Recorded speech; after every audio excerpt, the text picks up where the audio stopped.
রাজধানীর কাফরুলে দুর্বৃত্তদের এলোপাতাড়ি গুলিতে ইউসুফ আলী নামের এক যুবদল কর্মী নিহত হয়েছেন। এ ঘটনায় পথচারী সহ 2 ব্যবসায়ী গুরুতর আহত হয়ে হাসপাতালে চিকিৎসাধীন। এ ঘটনায় অস্ত্রসহ একজনকে আটক করে পুলিশের হাতে তুলে দিয়েছে স্থানীয় জনতা।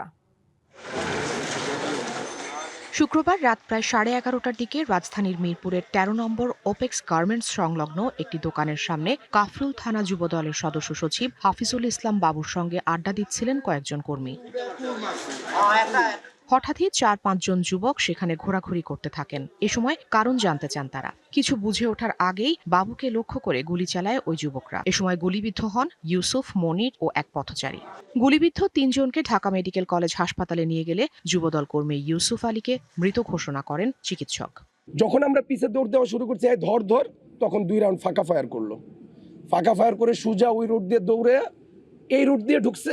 আমি এই মোড়ে আসছি, এর মধ্যে ইউসুফ বুক ধরে দৌড়ে আসছে আমার কাছে, ভাই আমার গুলি লাগছে। উনি একজন জুলাই যোদ্ধাও বটে, শুধু বিএনপি করেন সেটা বড় পরিচয় না। আন্দোলন সংগ্রামে উনির যে সংগ্রাম, উনির যে অবদান, এটা আসলে আমরা ভুলতে পারবো না। 2 জন পালিয়ে গেলেও চঞ্চল নামে আরেকজনকে অস্ত্রসহ আটক করে পুলিশে সোপর্দ করে স্থানীয়রা। এই ধরনের ঘটনা এর আগেও আমাদের পল্লবী থানা যুবদলের সদস্য সচিব গোলাম কিবরিয়াকে রানিং সদস্য সচিব গোলাম কিবরিয়াকে হত্যা করা হয়েছে। ওটার বিচার আমরা এখন পর্যন্ত পাই নাই। এইবার আবার কাফরুল থানা যুবদলের সদস্য সচিব উপরে একবার গুলি বর্ষণ। নগদ নিয়ে এলো হার না মানা হার অফার।